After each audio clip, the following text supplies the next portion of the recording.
Alright guys, hang on a second here. Alright, we are live once again, and the reason why I am live instead of making like a regular video for this is the weather is absolutely atrocious, and it will be until at least Tuesday where I'm at, which really sucks. But I just wanted to come out here to kind of go over the LS swap that I'm considering right now. I already have the truck that the engine would come out of. If you guys watched my previous stream, that is this 2000 Chevy Suburban, which has a 5.3 engine in it. But there was just some concerns that I have about it because the truck doesn't run when you bump the starter on it. When it's on a jump box, it doesn't even turn over. So my concern is that it's locked up, but it could also just be that, I mean, it hasn't run for like 10 years. So this is like not the ideal vehicle to take an LS swap from, but it was the right price, which was nothing. So if nothing else, I'll just keep the wiring off this, but if I can use this engine, that would be awesome. It'll save me a ton of money. So what I'm gonna do here is I got this little Harbor Freight camera. It's a little bit wet because everything's wet right now. But I'm gonna use this little camera and try and hold my phone at the same time and kind of just stick this down into the spark plug hole to get a look inside the engine here. So I guess I can go ahead and get started here. Just kind of turn this on. So camera's on.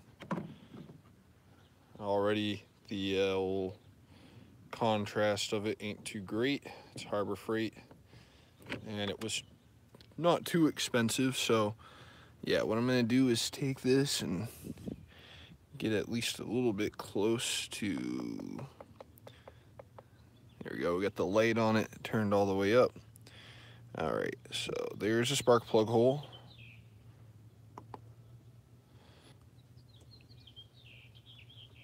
Get it in the hole if I can. There we go. All right. So I'm looking at it, and the cylinder wall, I don't know if you guys can see. Oh man, I got a little drip of water off the hood here. Hang on.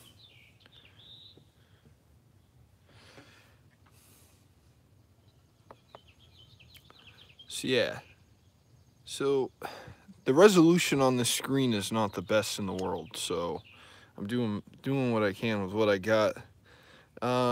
Cylinder wall on that one doesn't look too bad, but look at the and I don't know if it's just the way that this thing is lit or what, but it looks like the piston is like super clean, which an unexperienced onlooker might say, oh, that's great, that looks super clean. Well, that's not always a great thing, because, well, let me show you another cylinder. Let's see if that particular cylinder is, there we go. So this piston's all the way up at the top, so I'm having a hard time getting a good look in this one, but see how there's all that carbon deposit on there? I don't know if you can see it on the stream. Now we'll come back over to this other cylinder. Now we're in this cylinder, and there's really no carbon deposit on that piston. What that can mean is that it was leaking coolant into that cylinder, which would be like a cracked head or a blown head gasket. And if that's the case, especially a cracked head, I'm probably not going to use this motor because I don't want something that's had a bunch of coolant run through the oiling system in it and burnt out the bearings, cause scoring on the crank. But I'm going to pull this motor out anyway, I just had this camera that I borrowed, so I wanted to, I would have waited until I had this motor out, honestly, but I had this camera ready to go, so I wanted to try it out and show you guys. Here's the third cylinder back on the passenger side. This is the side of the engine that had no spark plugs in it when I picked it up. And yeah, you can see in this this cylinder, there's carbon deposit on the side. I'd rather see all of them have that little carbon deposit in a pretty clean cylinder wall than to see it like that front cylinder where it was completely clean, like almost like it was fresh out of the box. It doesn't mean that there's a problem with it. It doesn't guarantee that.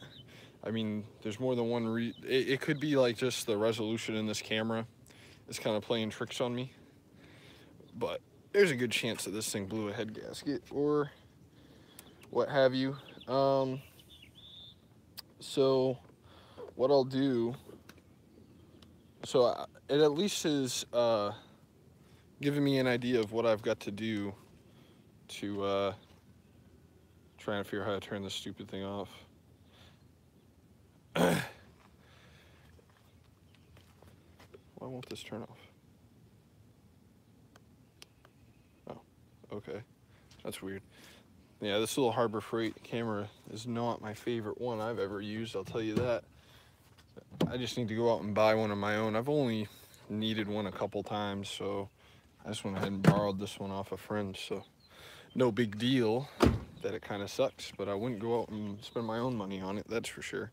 I would just go ahead and get the Milwaukee one. It's not really that huge of a price difference, and I already got all the M12 stuff.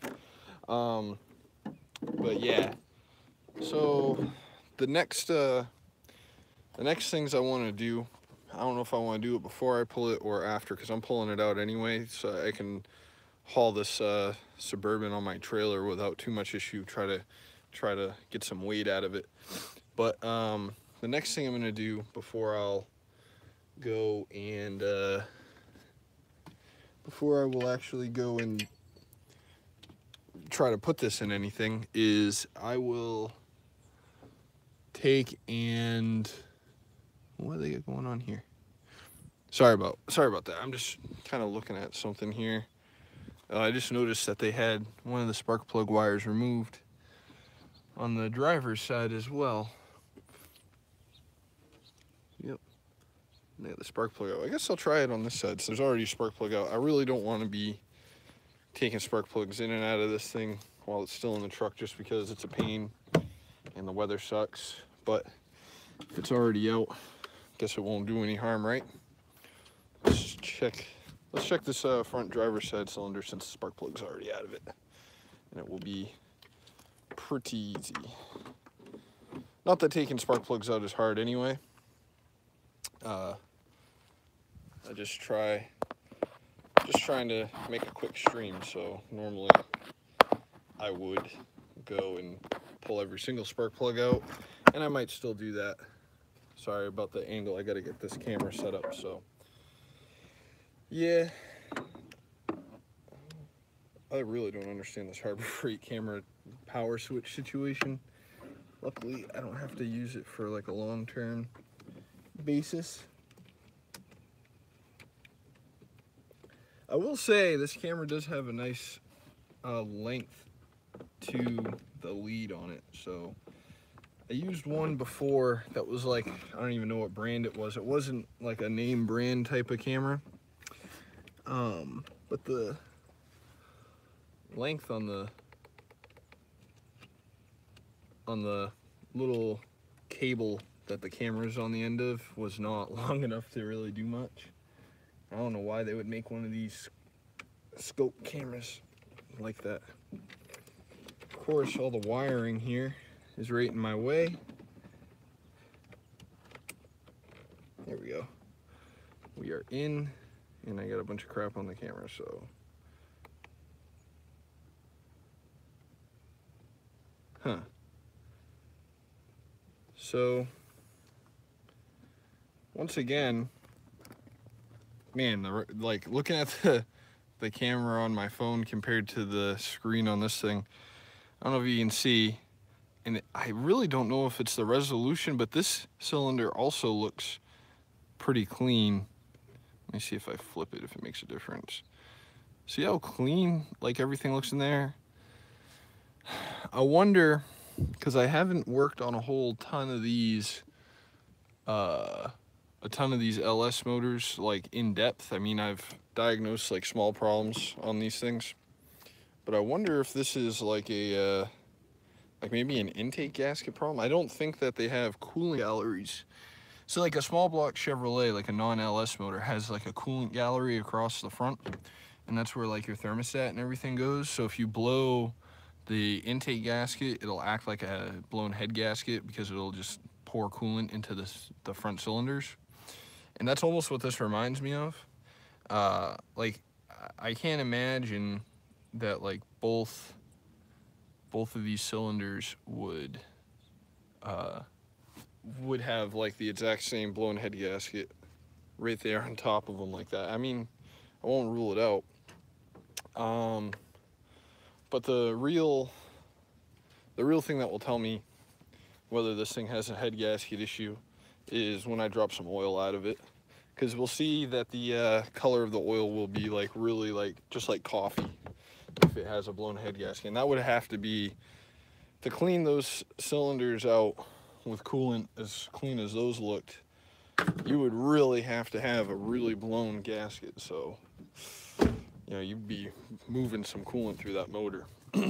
So I'll know pretty distinctly, but I'm not going to do that right now because my yard is straight swamp.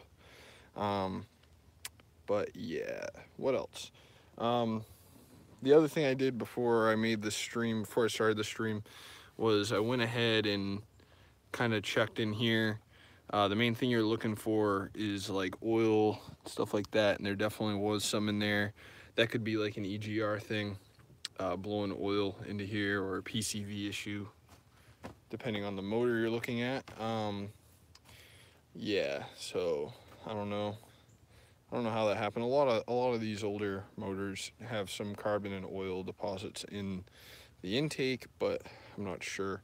The guy that I got this truck from claims that it was parked because it stopped running. It like stopped on like a highway off ramp, and I said when I first heard that, I was like, well, it sounds like a fuel pump issue to me, but for it just to randomly stop once it's already going down the road. But he claimed that there was some type of TSB on one of the sensors on the engine, and you know, I don't keep up with every single GM TSB out there because I don't really just work on GM stuff. As a matter of fact, I think I work less on GM stuff than anything else. I work on a lot of Ford stuff because that's the stuff that makes the most, and I work on a lot of import stuff. So I'm not familiar with all the TSBs, which are, for those of you that are not mechanically savvy, a TSB is a technical service bulletin. What it means is that there was some type of known issue with the vehicle, and they put out this bulletin to all these dealership service guys. And I guess you can get it on All Data or Mitchell as well, where it will tell you that the manufacturers recognize a problem and has made a remedy to the problem. It's not a full recall. It's just like a way for them to service their stuff a lot faster when it's like a common problem. So he claims that there was a TSB on one of the sensors. I looked up what I could for TSBs, and most of the TSBs for powertrain related stuff were all transmission. The only sensors that had a TSB that I saw were NOx sensors, but I don't think it applies to this particular model. I think it was the next generation of 5.3s where the NOx sensors are underneath the intake. I don't think this one has that. I could be wrong because I haven't pulled it apart and looked, but I think only certain years have it under the intake, and then there's like other years of the 5.3 that have it elsewhere. So I don't think that particular TSB applies to this motor, but it might. I'll look at it. I'll look more into it. And if anybody out there watching is like, I know a lot of you guys are like LS gurus or whatever. I'd be more than pleased to hear what you guys think it might be. I'm also kind of curious what you guys think that have a little bit more experience, what you guys think about using this motor at all for anything, because I am kind of apprehensive about it, being that it stopped running and was parked for like 10 years. Like, that would be the last thing I would like attempt to buy. But where it was free, is it worth it? Is it worth taking the chance on it? Is it, I mean, pretty much I could probably rebuild that motor and basically have a brand new motor for the price of one used that already runs. Or, like I said before, at least I'll have all the wiring ready to go, and then as soon as I source the motor I want to use, I just take it and go. So either way I win. And I could just junk the rest or keep the motor I got just for spare parts, you know, for whatever it's worth. Either way it's going to work out to a win for me. Basically got paid, I'm getting paid to have the truck because parting it out, selling whatever I can off it, and then I'll just junk it, and I'll be in it way less money than if I had to just buy it straight out, because that'd just be money straight out of my pocket. Whereas I already have the truck as like a money-making endeavor, so if I happen to keep the motor and transmission out of it, it won't cost me anything. So right now, I'm kind of looking over, I got this truck bed crane type of thing. I'm opening up the box here. There we go, that's what I want.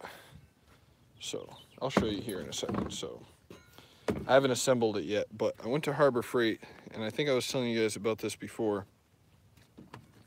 Got this truck bed crane deal, and that's what it should look like all said and done, which I plan to use to pull this motor and maybe other motors in the future. And I'm going to mount it like here in the corner of my truck bed. It's got this little, basically a jack, a bottle jack in it, handle, a couple of these plates, assorted hardware. I'm trying to figure out if I got to go out and buy some bolts to anchor this down to the bed of my truck, or if the bolts required are included. So looks like they could be. Looks like there's quite a few bolts in there, but who knows, they might all be needed just to assemble it, and then I just got to supply my own bolts. And so just stop at Tractor Supply and get them. But I want to see, let's see here. Yes, it appears that they do include the bolts to hold it into your truck. That's cool. Doesn't look too complicated either. So, yeah, so this thing is half a ton, so 1,000 pounds. That's if you look on this picture, I don't know if you can tell, because I know the quality of the video is a little bit lower when you stream, but the more you extend it, the less it can hold. So like, if you look here close in the picture, yeah, you guys probably can't see it, but when you have it like fully extended, it goes down to like 500 pounds. It's like only 1,000 pounds if the crane is fully collapsed. But I push the limits on everything, so even if this motor and transmission combination weighs more than 500 pounds, which I'm sure, if it doesn't, it's very close. Even so, I'll still do it because, I mean, you know, whatever. This is going to be a way better option than trying to use a regular engine hoist because, oh man, I got the bottom of this box wet, so now it's a mess. It'll be better because I won't have to try and push a loaded engine hoist around my yard. I'll just carry it on my truck, so, which is easy. I just start it up and go. But you know, for whatever reason, they make it less capacity when they make that, which doesn't make sense to me. It seems like they could have made it a 1-ton capacity. They probably just don't want people to overload their truck, I guess. So they figure, oh well, if it's only going in the back of a half-ton pickup, then it only needs to hold a half a ton, which, you know, obviously, you put more than 1,000 pounds in the back of your truck. You might not be able to move it far or drive it down the road, but you could put it there for a brief period of time. I want to look underneath this little corner to try and see what might obstruct me. Yeah, it doesn't look like it'll be bad. It's pretty open in that corner, so yeah, I think I can do it.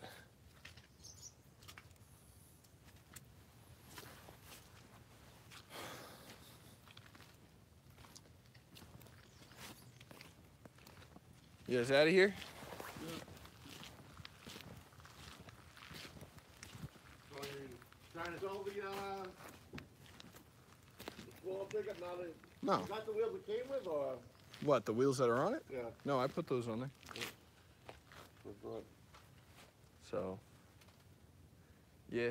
No, I'm not trying to sell it right now. I mean, it runs and drives good, so. I thought you was looking to make a quick score, that's all. No. All right, I'll catch you guys later. Okay, talk to you. See ya. Sorry about that. Just dealing with the neighborhood. But yeah. Yeah, well, I guess this is a good opportunity, since he mentioned it, to show you some updates on the old hard body for those of you that really care. Since you've already heard it mentioned and you've watched this long into the stream, which might not be the most exciting thing in the world, but I guess I can reward you a little bit and show you what's new with the old hard body. So yeah, I've got the wheels and tires on it, finally. Looks pretty crazy, honestly, which is what he was just talking about, because it's pretty wide now. Look at the other side real quick. Yeah, pretty wide, super deep. Like I said, they are 44 offset, so. And then I went ahead and got the beer tap shifter installed and ready to go. This didn't really come out as good as I was hoping it would. I need to replace my welder, because I have this problem because I just have like a little Harbor Freight welder, and that thing, for like the first couple of years I had it, I had no issues with it, but now lately it seems like the wire keeps binding up inside of the gun, like the end of it. And so what happens is I'll be welding along and it'll be feeding me wire, and then out of nowhere I'll just stop and bind up, and really screws you up, and then you have to fight with it for like 10 minutes to get the wire pulled back through. And what's happening is, I think it's melting to like the inside of it somewhere, because it'll run fine when you're not striking an arc with it or anything. Like when it's not actually welding, you could spool out like a whole roll of wire out of it when it's not actually welding, but then you'll go and you'll weld and that thing will get hot and it'll bind right up. I've changed the tip, changed the cup thing that goes on the end of it, that holds in all the shielding gas. Well, it's flux core, so whatever, I guess it's still a gas. And I still have the same problem. No matter what I do, turn it to like a lower heat, different wire feeds, doesn't seem to matter. Doesn't matter what I'm welding, how hot I'm welding it, how fast the wire's feeding, it'll still bind up. So, strongly considering getting a new welder, and I don't know what I'm gonna get, because I don't want to spend a whole ton of money, but I want something that does more than flux core, which that Harbor Freight welder only does flux core wire. You can't run it with shielding gas. So I am thinking I might go with like something like a Hobart handler, because I want it to run off of regular 110 if possible, because where I'm at right now I don't have access to a 220 outlet, or whatever, 240 or whatever. I don't have access to that kind of power.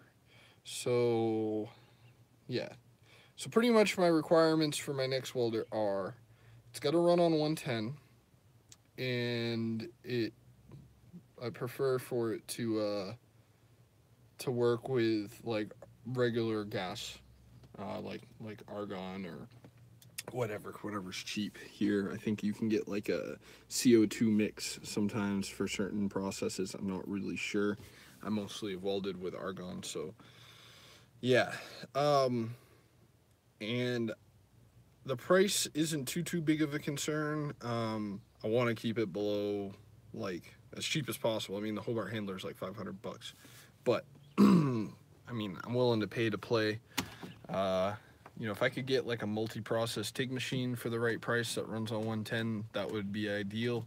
That way I can also do TIG welding, but I don't think I'm going to get it for something in my price range. Like I said, the Hobart handler is like more like what I'm looking at, but whatever. If I had to pay double to get like a multi-process TIG unit, like $1,000 or maybe a little bit over, I would do it, but I don't think that I can even get one of those that runs on 110, so it's a moot point. But if you guys know of anything like that, if you guys are into that kind of thing, welding and fabrication, you know of something that'll work for me, leave it down in the comments, because I'm very receptive. Might even buy something used if it's in good shape. But yeah, just kind of looking around right now. Haven't seen anything that'll work for me yet. But yeah, so basically what I did with my Crabby Harbor Freight welder is I took a bolt, stuck it down in there, and just kind of filled it up with weld all the way up, so that baby ain't coming out. And these beer taps just use like a 3/8 thread, just a regular, I think 3/8 16 whatever thread. So yeah, pretty easy to come by like a bolt if you want to do something like this. And you've got some welding skill, you can do this. You can just take like I said, a 3/8 bolt, weld it into a pipe, then you can screw on any beer tap you want. And I've got a whole collection of them right now. I'm just using the old aughts tap. The other cool thing is I added, well, I wouldn't say it's cool, but a smart thing to do if you're going to do this is to add a nut on it, and you thread it down all the way to the bottom. You screw your tap on and you stop where you're happy with it, like the direction that it's pointing, and then you just, basically like turn this to the left, which will actually tighten it to the tap, so it'll bottom out and get tightened up without your bolt going up too high into it, because like the threads only go like that deep in there. And two, you might get to the point where you're tight, but you'll be pointing some oddball way that you don't want to be pointing. So yeah, having that kind of stop nut, that works out good. Hey Nate, how's it going, man? Thank you. Kind of missed the bulk of the stream, but at least you came in, right? But yeah, I got that going on, and since Nate's here, I guess I'll show him what the wheels look like on the truck. So that's it right there, buddy. They're pretty wide, but yeah, I wish I could have got tires that didn't have to be stretched quite as far, which I might still do. Nate says, oh yeah, gonna be a beast. Hey man, this thing's already a weapon with its little 2.4 liter engine. These trucks use the same engine as a 240 SX, so that means they must be fast, right? But yeah, well, my phone's running out of battery. I gotta return the camera from earlier in the stream, so gotta do that. Oh yeah, the other thing I wanted to show is kind of started doing some paint removal here. Because I want to kind of, I'm either thinking of going like with like a patina look on this fender since it's already a different color than the rest of the truck. So I took this fender off actually and hit it with like a wire wheel and took off this much, and it took forever. Looks kind of cool, but took a really long time to get the paint down this far. So I'm gonna try and do a different process to get this paint off. Maybe I'll use like a chemical process like airplane stripper. I don't know if that stuff will work on paint like this. Hopefully would at least loosen it up some. Or I might just sandblast it or take it to somebody to get sandblasted. I mean, I'm sure I could find somebody with like a sandblaster that I could use real quick. I mean, this thing would take like 2 minutes with a sandblaster, it feels like. It's just that wire wheel method does not work nearly as efficiently as I need it to. I'd be here for like a week trying to do this. Nah, that's an exaggeration. I did this much in like, took me like 45 minutes to do this much with like a grinder with a wire wheel on it. So yeah, not gonna work. But yeah, I might either let it rust, because it'll rust pretty fast without any paint on it, as you can see like right here along this edge. Or I might like leave it like a bare metal look and clear coat over the bare metal, which would also look cool, to kind of give it like that airplane kind of styling to it. So yeah, I guess what I'll do, hey look, the dog want to come out and join me. Hello. So I guess the next things that I'll be doing is getting my little crane set up in the back of my truck so I can pull this motor. I'm just gonna yank it straight out. I already took the catalytic converters off this because the rest of the truck's going to junk. So I'm kind of piecing this down to as small of pieces as I can so I can get the most money for it possible.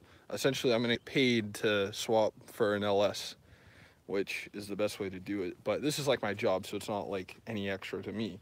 If anything, I could be doing other things for a little bit more money, but that's the way, this is the kind of stuff I do to make a living. So, but yeah, I'm gonna strip this down as far as I can anyway. I'm gonna pull the motor out, probably pop the head off it just to verify everything, probably swap gaskets in it.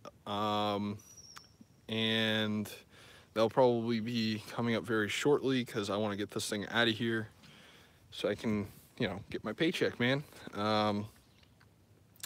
But yeah, I don't know. If any of you guys out there want some parts off this thing, like anything small that isn't super sought after, like little trim pieces if they're any good or whatever, if you pay the shipping, I'll just send it to you for free. I don't even care. Just let me know in the comments. But yeah, I'll probably pull the lights out of it, put those on eBay because those are easy to ship. Probably do the same thing with the grill if I can find a box, because the grill and headlights and everything are nice on it. So I'll probably pop that off, throw that on eBay. I don't know, the mirror's any good? That one's no good, so that's trash. The other mirror's good though. So I'll throw that on eBay. Just every little small piece. I mean, I don't care if they're paying for the shipping and they win it in an auction for $1. I'll send it to them. Like, I don't even care. Just want to get as much as I can. I mean, there's some stuff on this thing that people are gonna buy. Damn, wish it was a 90s. I have a 94 Blazer 1500. Parts hard to get here at times. Yeah, you need something off an 88 to 98 truck. There's still some stuff that'll work for you off of this. The wheels would fit your truck if you have a 4-wheel drive one. If your Blazer's 2-wheel drive, I think you have 5-bolt, so that wouldn't work. But there are some pretty major differences as far as the body's concerned and all that. And the rear end, I think, is different.